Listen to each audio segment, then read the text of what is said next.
have a very simple idea to put forth today, and that's that LCK teams and organizations see Korean players differently from Western or Chinese teams and organizations. And what I mean by that is I feel like in LCK there's much more attention and much more thought put into how an individual player has strengths and weaknesses, how he can slot into a team, how he will affect a dynamic. Is he a good leader? Is he a good carry player? Is he going to help your communication in what ways? Is he going to be able to understand the map? Can we put him as a support with this AD carry? In the West and in China, this is maybe a slight oversimplification, but it's actually really common to hear an organization say that, okay, there's this really, really strong player, and not necessarily consider these factors and just figure he can slot into the roster because he's really good. You know, he's a Korean player, he has a lot of these experiences, he has the Korean upbringing and all these sorts of things. It's actually really easy to see where this thought process comes from, and it's really, really simple, because it comes down to the fact that if you're a manager or a coach or a player in a certain league, you're going to spend most of your time watching the games in that league. The LCK teams, organizations, coach, players, managers, whatever, are at a much higher advantage in adding Korean players to their own rosters because they're watching them all the time, right? So they understand them very well. They're probably spending more time looking at solo queue. They talk to their own players in solo queue and ask about how this guy plays, like how can we develop him, what does he say in game, things like this that give them a very easy advantage. And if they see a player on a lower tier team that they think they're observing the way he plays in game and he can slot into their roster well, they have this advantage because they're watching him play all the time. Whereas if you're a European coach, if you're a North American coach, if you're a Chinese coach, you're going to spend most of your time watching your own league. You might have an analyst set aside who is telling you ideas from LCK or specific games to watch, but you're not going to be as familiar with these particular players when it comes to scout them. Say you win your league, or someone else wins your league, and they go to Worlds, and you watch them at Worlds, okay? And you see the top Korean teams, the very best, the best of the best, okay? Just destroying the best in your region. And it's really easy and seductive to think, right, that Korean players are just better at absolutely everything, okay? So there's a sick Korean top laner, right, who's good at playing Jace and all these other carries, and you can just slot him into your roster when you have a really, really good AD carry who plays far forward in lane and a mid laner who plays far forward in lane, and you end up in the situation where the roster doesn't mesh because you didn't think about this Korean player's individual strengths and weaknesses. Maybe you didn't try him out as well. When you stop thinking about why the Korean players are performing well, what in particular makes them good is when importing them, or the thought of importing them, becomes less effective, right? And what I mean by that is that there's a prevailing mentality that Korean players are just better, right? And there are reasons for that, obviously, maybe cultural, all these other things, but whatever those reasons are, the end result is that the Korean player is better. So as long as you bring him to your roster, he'll bring those things to your roster, and it won't really matter. He'll be able to change, he'll be able to adapt. And a lot of the more successful players in China, Korean players in China, there was this misconception about them, and they were really successful if they were able to make those changes. But it wasn't guaranteed that they were going to be, and a lot of them didn't. For example, Dade went on teams that needed a lot of mid lane pressure.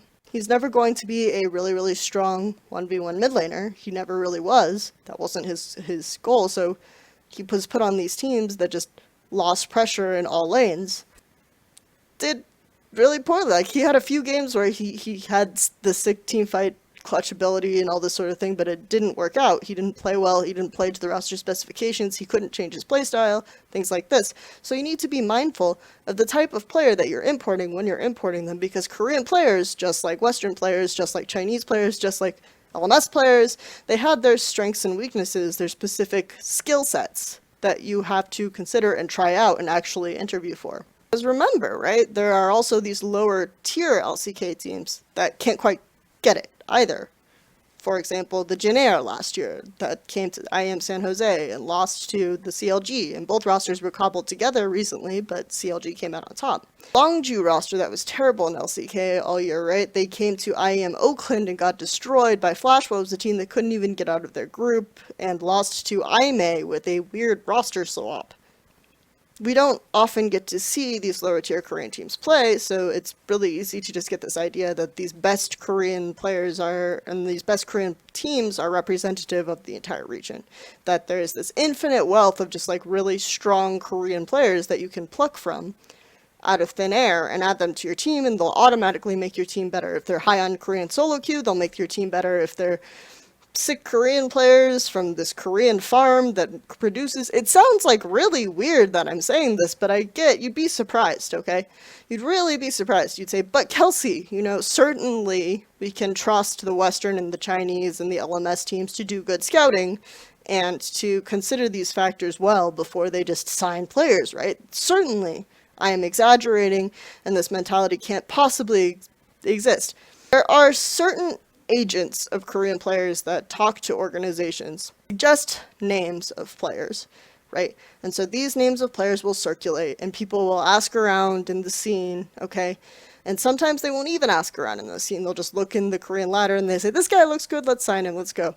But because of that, I hear certain names pop up frequently. This offseason, a name that popped up a lot, and when I say a name that popped up a lot, I mean multiple teams. I'm not going to single out any single team.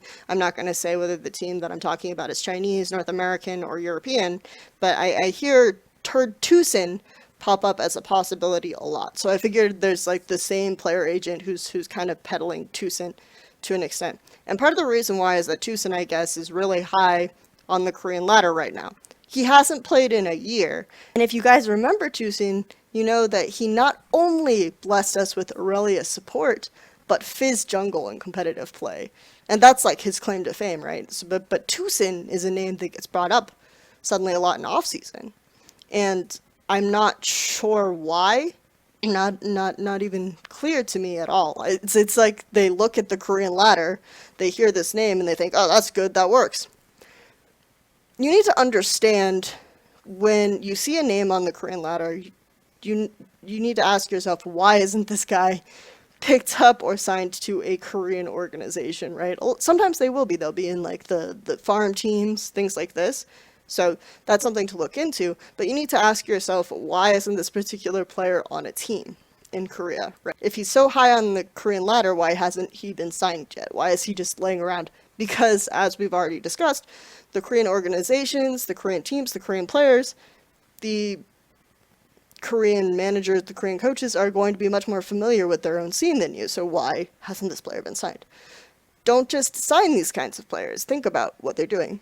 Another name that was passed around was Hachani. And recently there was a report that Hachani would join Vitality.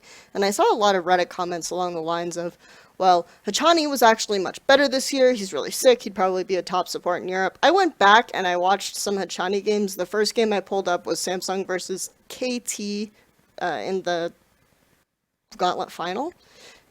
There's a moment in the game where he face checks after overextending in lane while his jungler is dead. So his jungler is dead. He comes back from the fight around blue buff and dragon. He walks to lane and he immediately goes far forward. The enemy support goes back to lane and he has to flash away.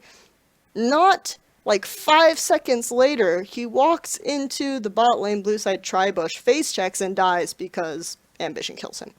Hachani is still Hachani. Hachani is still the guy who's going to have questionable judgment. He's going to face check. His lane mechanics don't impress me super well. I think he's just still a very similar guy. I would say that he has probably improved to an extent, and you can see that. But most of his improvements when he joined the KT roster were to the team cohesion in March when they played Hachani over Ignar, right? Not necessarily individual ability, because I think most people would agree that Ignar was just better, but Hachani fit better into the roster at the time than Ignar. And when you talk to people who are familiar with the team, they will say that Hachani's big asset is going to be necessarily his leadership skills, like he was a coach for a while, his ability to kind of make the team feel more at ease, just his attitude, things like this.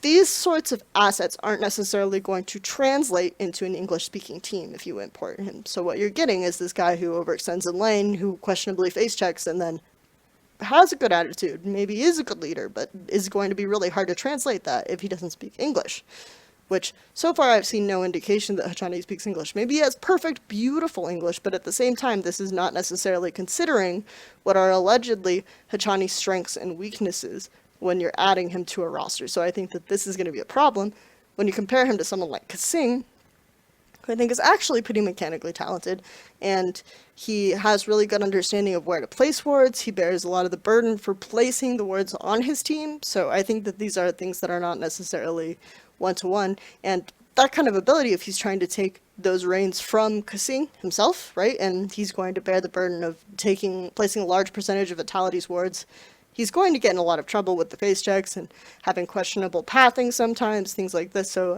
I think it's just, to me, the roster doesn't make sense. And maybe because Vitality were in Korea, they actually tried him out and all these other things. But since I heard Hachani a lot as a name that was floating around, I'm slightly skeptical that it was a really rigorous tryout. That I think it probably had a lot more to do with, like, he's available and he's Korean.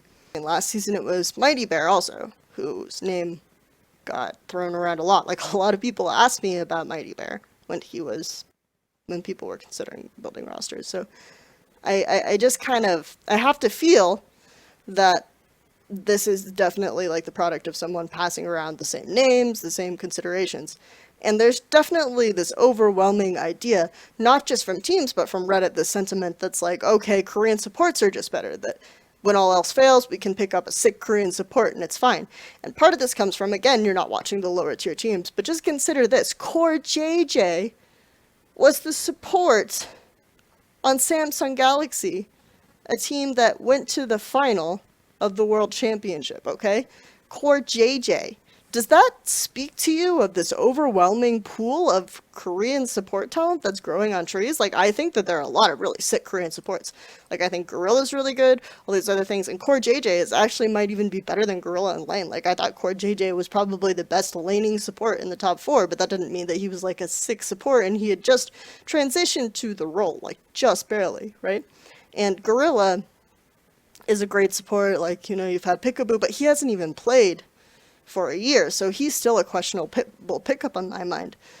Wolf, I think, prowess overall has been a bit exaggerated. There are really good Korean supports, and the best supports in the history of the game have been Korean, but that doesn't mean that there's just like this font of Korean support talent that you can just like pick up and it's just, oh, we can just grab one off the ladder and it's totally fine. No.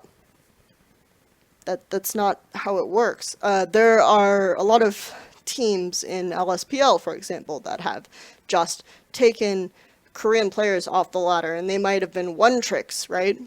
And they refuse to kind of adapt or learn new roles. That team doesn't perform well in the LSPL because they just took some of the highest ranked Korean players and added them to their roster and didn't necessarily think about the team dynamic or how they'd mesh together.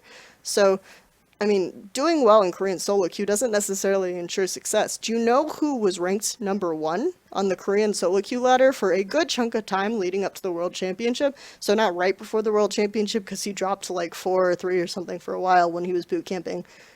Xiaohu. Royal Never Give Up's mid laner. Someone who is cited as the worst player on that team, which I don't necessarily agree with, but he was definitely blamed a lot for their failures. He didn't necessarily stand up or show up in a big way as someone you would expect for having rank 1 on solo queue ladder. It doesn't necessarily mean anything, right? So why isn't Xiaohu getting a bunch of sick offers if he was on number 1 on Korean solo queue for so long? Is it because he's Chinese? Is there something missing? Like, I don't understand why the Korean ladder is just held in this extremely high regards to such an extent where you can pluck players off of the ladder and they'll do really well. Rush, for example, I think Rush is a pretty good jungler, right? But he's not, he wasn't like the insta-win jungler that Cloud9 wanted, and he ultimately didn't work out long run. You have some really great success stories of players that weren't necessarily rigorously tried out. Like the Fnatic roster is a great story, but it was ultimately a gamble because the Fnatic players went and they played Samsung's like B team. They decided this guy was really good. He stuck out in their mind. Maybe he was doing well in solo queue later or something like this, and they decided to add him to the team. And he said, "Can I bring my friend Rainover along? He speaks English."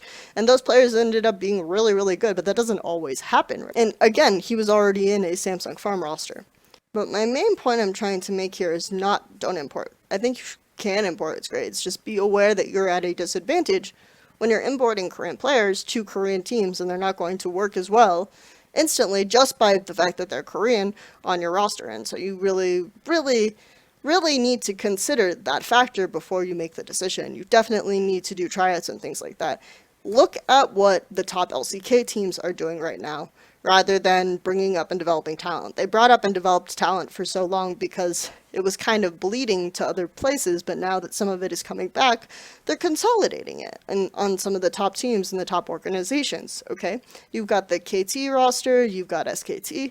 Things like this are forming because they no longer have to do the developing. Like, these players are known quantities, they understand some of their strengths and weaknesses, how they'll work together. I'm not completely sold on the KT roster yet, but we'll see how it works out. I think the SKT roster is really interesting, even with the addition of Huni in top lane. To me, it does have established some forethought and some thought process, because apparently Huni did do tryouts with them, things like this.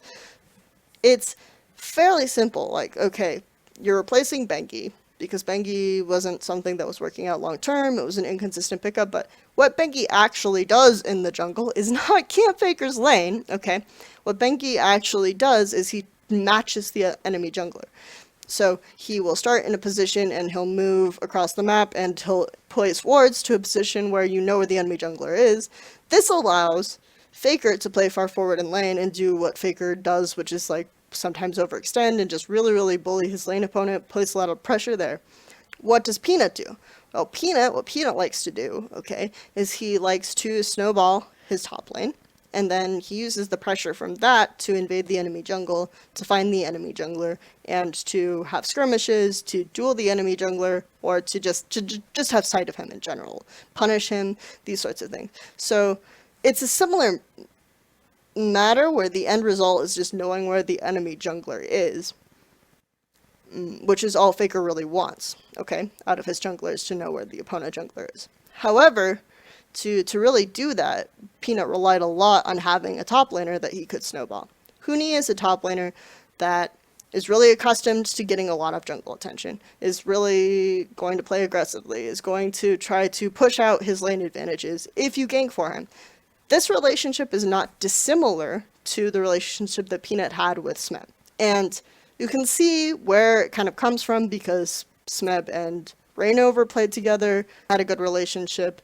Not that weird that the dynamic between Reignover and Huni was sort of similar to the dynamic between Smeb and Peanut, except that very obviously I think Smeb and Reignover were sort of the stabilizing roles, so it'll be kind of weird to see Huni and Peanut like that, but I think that that's not a bad idea, because you're almost trying to replicate the formula that Rox had with Peanut, because Faker's not necessarily going to be the guy who helps you invade with his lead. He's just going to continue to pressure. He might back you up at times, but that's not necessarily what he wants to do. He wants to roam, and he wants to extend the pressure, not necessarily with his jungler, but to his side lanes.